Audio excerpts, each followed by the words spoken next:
दोस्तों, मैं हूं आपके साथ साक्षी और आप देख रहे हैं next nine life. Bollywood actress Isha Koppikar जो अपने आइटम सॉन्ग खल्लास से इंडस्ट्री में काफी पॉपुलर हुई थी। अब उन्होंने बताया कि वो इंडस्ट्री में अपने तरह का काम करती हैं।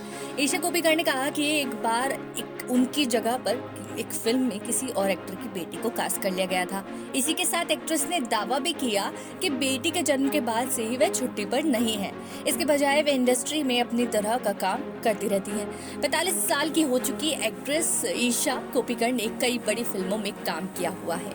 बॉलीवुड में आने से पहले उन्होंने साल 1995 में मिस इंडिया में हिस्सा लिया था, जहां उन्होंने मिस टैलेंट का क्राउन जीता। अपनी फिल्मों के जरिए ईशा ने अच्छी खासी फैन फॉलोइंग भी हासिल की हुई थी। आपको बता दें कि ईशा ने अपने करियर में बोल्ड और सॉफ्ट कई तरह की भूमिका भी निभाई हुई है। हालांकि इंडस्ट्री में वो ज्यादा कमाल नहीं दिखा पाई हैं। अपनी पर्सनालिटी के बारे में बताते हुए ईशा कोप्पिकर कहती हैं, मैं एक नॉनसेंस लड़की हूँ और यही वह चीज है जिसे मैं बाहर निकालती हूँ। कई बार लोग इसे ड्रामे धमकाने के लिए गलत समझ लेते हैं।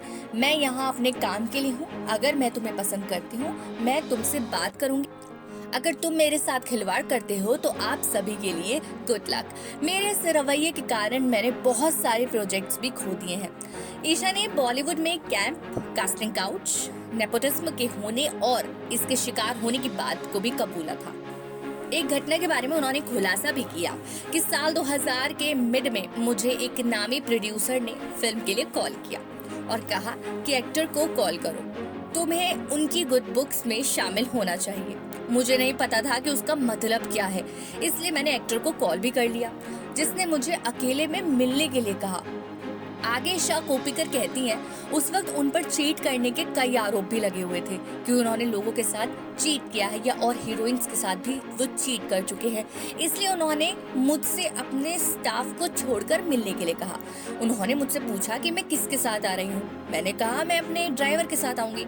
ऐसे में एक्टर ने कहा कि किसी को साथ मत लेके आना।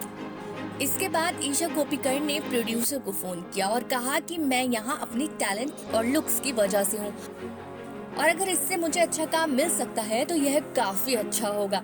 फिर मुझे फिल्म से बाहर ही कर दिया।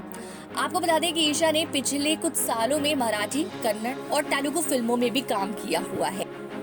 राकेश बापट के साथ उनके पास 80-90 पूरे 100 भी थी, लेकिन फिल्म को 8 साल में देरी हो गई।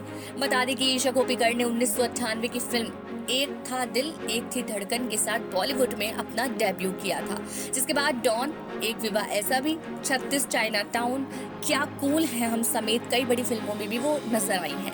उन्होंने 2009 से होटल बिजनेसमैन टिम्पी नारंग से शादी भी की थी और उनकी एक 7 साल की बेटी नाम रियाना है। ऐसी और खबरों के लिए हमारे चैनल को लाइक, शेयर और सब्सक्राइब करें और देखते रहें नेक्स्ट टाइम लाइफ।